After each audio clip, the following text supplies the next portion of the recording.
friends, my dear masters, my dear gods. Welcome to you, all of you. Yes, before commencing the session, my sincere pronouns to our beloved Guruji, Brahmarshi Patriji. Great salutations to our Grand Master, Madhar Babaji. Yes. So, okay, friends, today, yes. So now we are meeting in order to understand about the mystical person or mystic, the great mystic, one of the great mystics. So as we all know about him, little bit, of course. So we'll try to learn more about him from today. Maybe some 5-6 classes we'll take. So his name is Kabir, Sant Kabir. Okay. Yes. So let's understand about him. So Sant Kabir are all the great mystics, the great saints of India, the great saints of world. They come to this earth planet in order to educate, in order to make sure that the people understand and the people get the realization, or people are able to live with the bliss, like happiness, and with the dharma, all this. So whenever there is some kind of a crisis in the society, so those times these great saints and great mystics, so they help us time to time. Okay, that's how it is. So the world is at crossroads basically. So we live in a great so-called conflict between nations, religions, and cultures. That's what happening current society.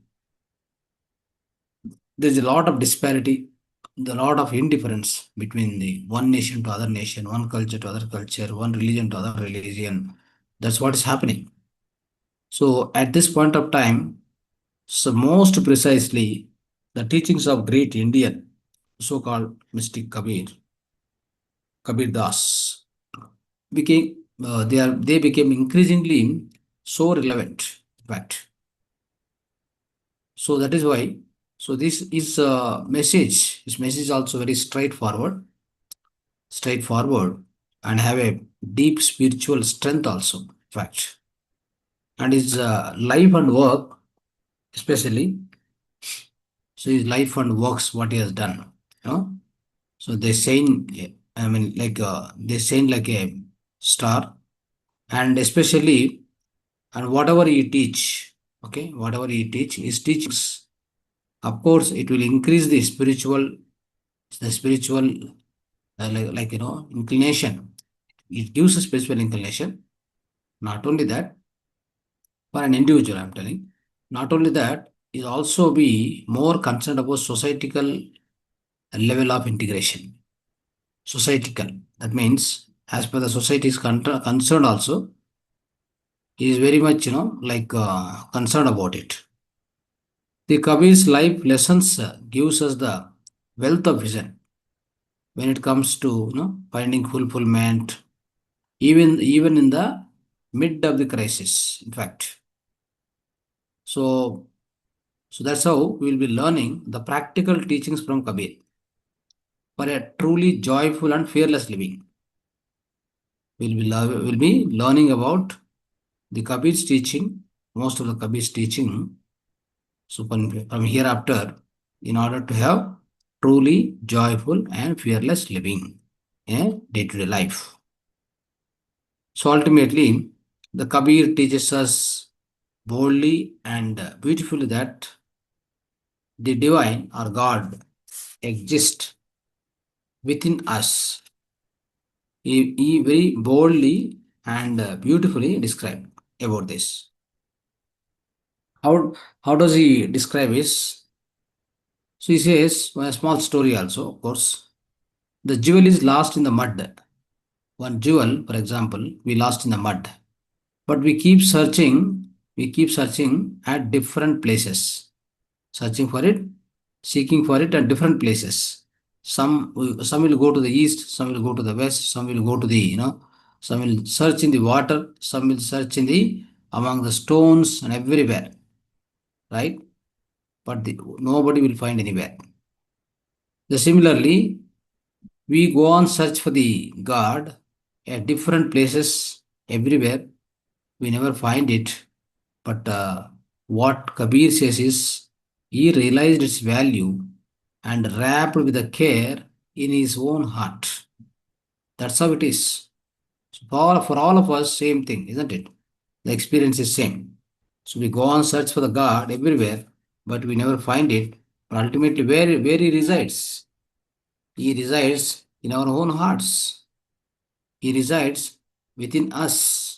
That withinness is, fond of Kabir, right? He described in a very beautiful way about this. So the word Kabir, the meaning is, actually the meaning of word Kabir is such a way that the great one. What it is? The great one. That's how it is. So it's indeed the best way to describe him, such a great mystic of India. He is the ultimate confluence of all the religions, but yet belongs to no religion at all. He is the confluence of all the religions, but yet it doesn't belongs to any one single religion. He transcends the man-made structures, right? He is such a hallmark for the truth. We can say like that. He is such a mystical man. Kabir Das especially lived almost he lived in our country almost in the 15th century. He born and lived, in that 15th century. So his influence upon India is very, very vast. In fact, right? He is the strong, strong advocate of the Bhakti movement, especially Bhakti, right? So he is very well regarded by all the faiths of the people, including Hindus, Sikhs, and Muslims, right? Everybody fond of him. So Kabir's the overall quest, the overall search for of the Kabir is ultimate truth. He doesn't compromise on it. In a way, he is a really utterly unique person, unique personality. So he never compromise on the truth point of view, especially on the truth, he never compromise. So it is said that Kabir is incarnated upon the lotus flower. Some people say like that. So how did he born? So with respect to his birth, if you try to understand, the Kabir was found as an infant at Lahatara Lake. Lahatara Lake. There was a lake, Lahatara Lake near Varanasi. So near the lake, he was found as an infant by two people, two wife and husband. His name is Neru and his wife name is Nima. For these two people, he bought, he is in fact he got him there. Okay, they got him here at the lake, beside the lake. So his guru is said to be Bhakti poet Swami Ramananda. Bhakti poet Ramananda was his guru, it seems. Right? So at Banaras. Banaras means we know very much. Banaras also we call it as a Varanasi right now. So that's where it is. And Swami Ramananda was a famous, of his devotional Vaishnavism. But also, of course, but also for the Advaita, a non-dualistic approach, as we know. So Kabir is said to have lived with the area we now call it as a Kabir Chaura in the city of Varanasi. That's where he lived most of the life. That's what it's called as Kabir Chaura in the city of Varanasi. That's where he lived, in fact. So some of the aspects of Kabir, if we talk about, Kabir is often called as a Vairagi or Vaishnavi yogi. Is called as a Vaishnav yogi. So he belongs to all the paths, yet belongs to the no one path. That's how it is. So that's how it is. And of course, he never compromised on the truth, as we discussed. And he is also never afraid of to state the ultimate truth also.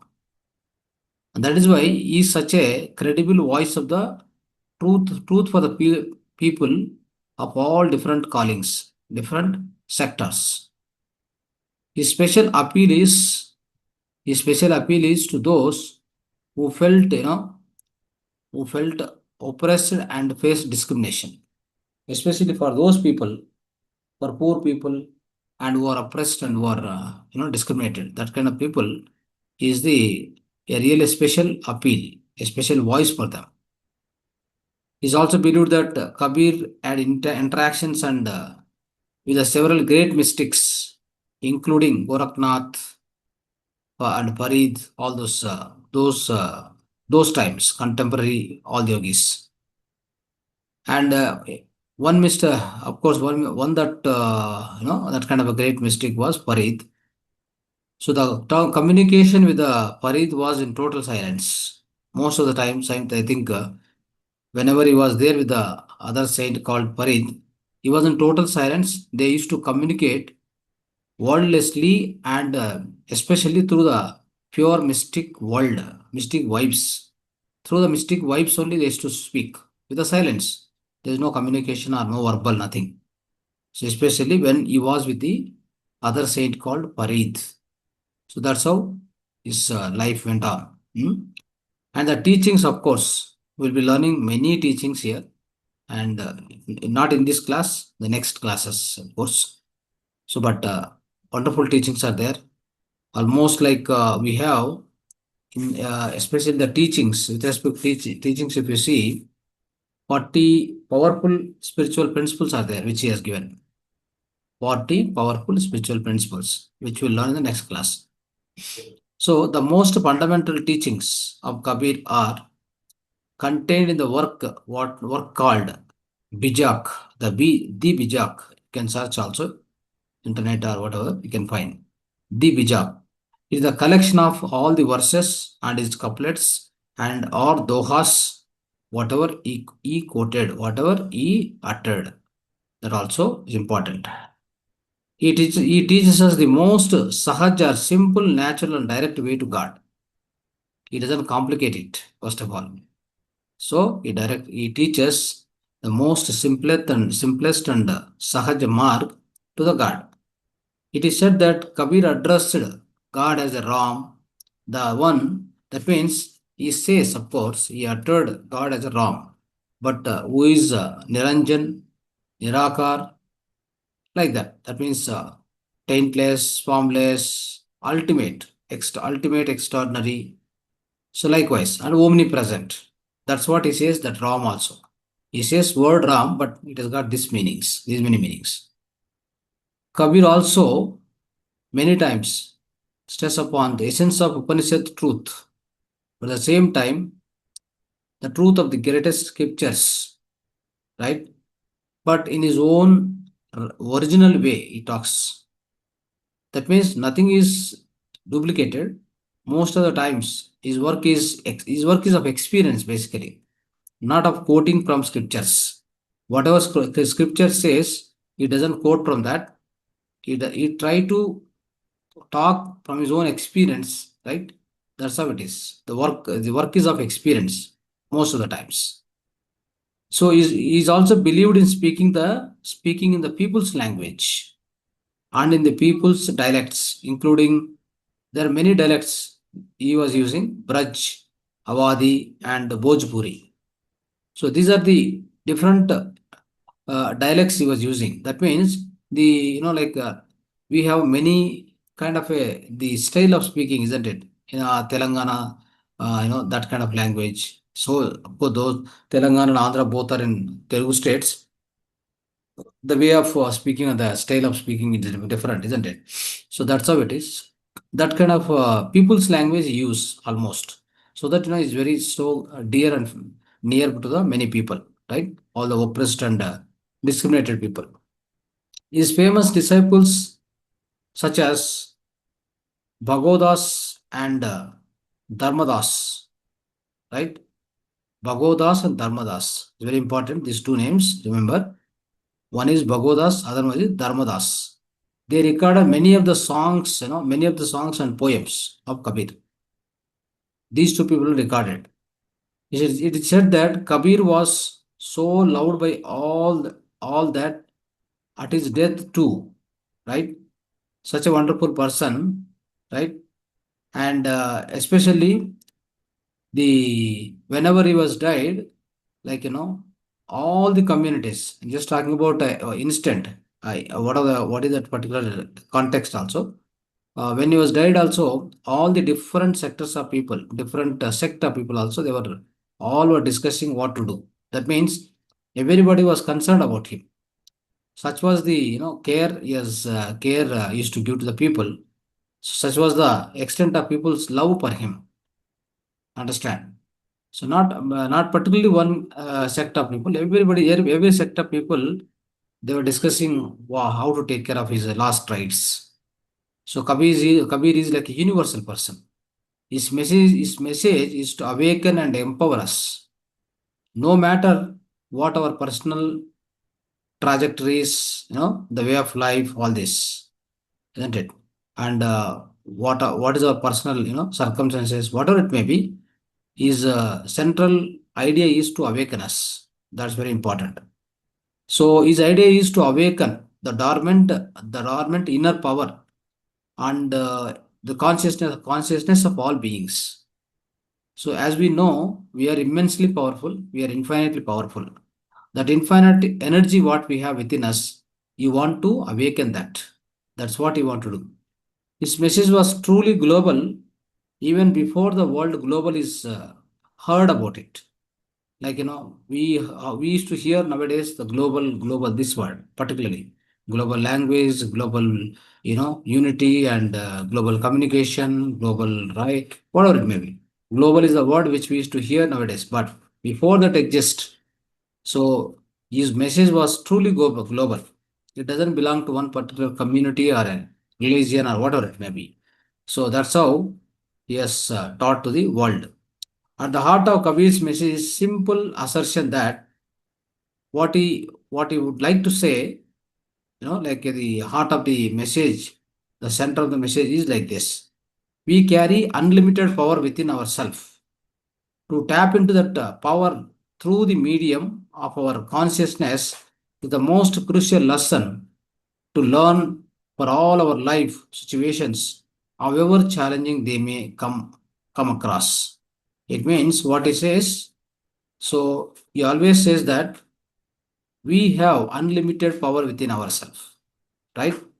To tap into that, through the power of medium of our own consciousness, the crucial lesson we need to have is whatever the situations comes, whatever the challenges comes, we need to use our own the inner energy, the inner latent and powerful infinite energy what we have, use it. That's what he says.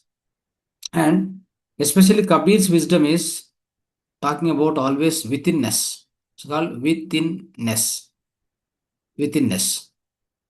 Some people say that Kabir actually achieved enlightenment even before his guru.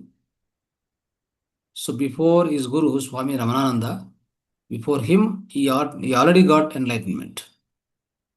So this makes him entirely unique personality. He always assert that, right? There is infinite ability within all beings, he says. No. You can understand, you can remember this. Again and again, he is stressing on that.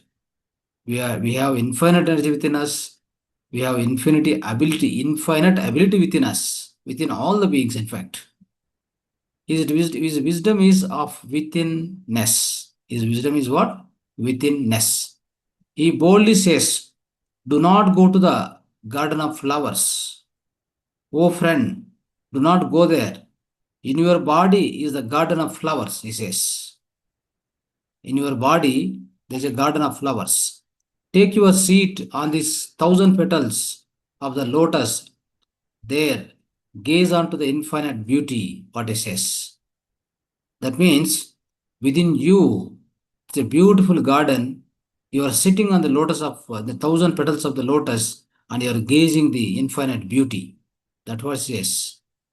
The Kabir is expressing the most profound truth of so-called Vedanta and Upanishads.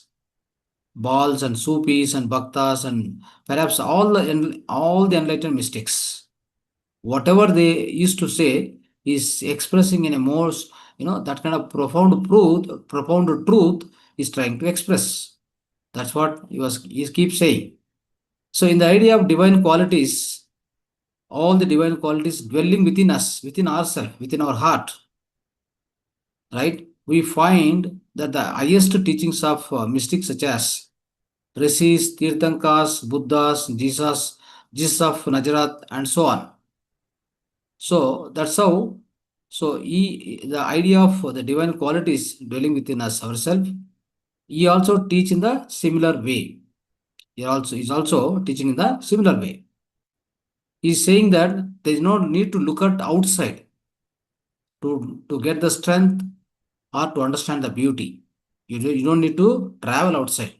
You don't need to go outside at all. You can just be within yourself. You can just go within yourself. You have that infinite beauty, the infinite world within you, isn't it? So that's how what it says. Within yourself, the entire infinity exists. Within you is the great power of universe. Within you, the great power of universal, the great power of God. That's what it says. Believe in that. Believe in that. Understand that your life will become tremendously dynamic. That's what it says. So, see, so my dear friends, this withinness what he speaks is really wonderful. So, withinness what he speaks is what we have been practicing so long, so many classes. So we teach many masters will come and teach here. We also practice regular meditation. So we are nothing but in the we are all in the Kabir path. Understand? So there are some mystic keys you would like to explain. So on the path of Kabir, the important to understand few important mystic principles or mystic keys. Mystical keys or mystical principles. Let's understand what are this. There are about 13 principles are there. So first is the principle of Satya or eternal truth. That's what he's having. These are the principles which he laid down, 13. That the first one he says is the principle of Satya or eternal truth. Second one is the principle of Dharma or the law of life. Of course, as you know, righteous way of living, isn't it? Dharma, that's called. Satya means, as you know, the eternal truth. The soul is the eternal truth, nothing else. Right? So, and also bhakti, the devotion, love for a God. The bhakti means what? Devotion for the love of God. Ahimsa, that also says non-violence towards all beings. You see, we follow this, ahimso paramo dharmaha, right? Non-violence, that is the truth, right? So this is what Patrishar also said, and Gautam Buddha also said. Now, the fifth one is kshama, forgiveness. He also spoke about that, the importance of that. Next, other one is Shraddha. Shraddha means the deep faith. And next one is, seventh one is Asteya. Asteya. Asteya means non-hoarding. Like we don't need to amass the total, wherever it is, whatever it is, go on collecting to ourselves. That we don't do. Non-hoarding. And Suchi. Sorry, Saucha. Saucha means like a purity in the mind and body and speech and soul. So Saucha means cleanliness. Where cleanliness? Not only in the body. We always think, Saucha means cleanliness means in the body. Not like that. Body, mind, and our speech and our soul, especially purity. So next, Daya, compassion, empathy, feeling sensitive towards all the beings, right? The sensitivity towards all the beings, it's called Daya, compassion. That's also is saying. That's the ninth one. These are the mystical keys or principles what he says. Next is tenth one is anekadavatta, anekantavada. That means accepting of different points of view, right? So especially this particular anekantavada is also very popular and dear to the Jain community. It's a very profound philosophy for them. So it's especially Einstein theory of relativity. However, Einstein theory of relativity, right? So likewise, it equates to that. It tells us that there are multiple realities, multiple viewpoints for everything. We need to accept it. We must not assert that the one and only reality is the ultimate reality. This makes Kabir very, very interesting here. That means, so here is the one Anekantavada. That means there are multiple realities, multiple viewpoints, right? We must not assert that only one reality is the ultimate reality. You can't tell that. So this makes Kabir very, very interesting person. So here is the one which, this is very dear to the Jains especially. And 11th one is Aparigraha, believing in the simple and necessary and not looking only at the materialistic. Simple life, right? Simple life and only necessary things with them. That's called Aparigraha. They don't look for so much luxurious thing. They are not behind that at all. That's what Aparigraha. So the other was Vishwa Bandhutva. Vishwa Bandhutva, you can say. Vishwa Bandhutva. That means cosmic brotherhood of all the beings. All the beings. Cosmic brotherhood of all the beings. That's called Vishwa Bandhutva. That also he has spoken about. Next is Atma Gyan. Final. Atma Gyan. That means the true awakening of one's own soul. That's called Atma Gyan.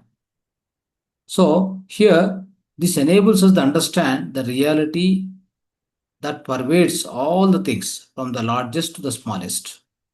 As we know that, the truth lies in all the things, smallest to biggest thing in this universe, isn't it? So it enables to understand the reality persists and pervades in all the things from the largest to the smallest thing.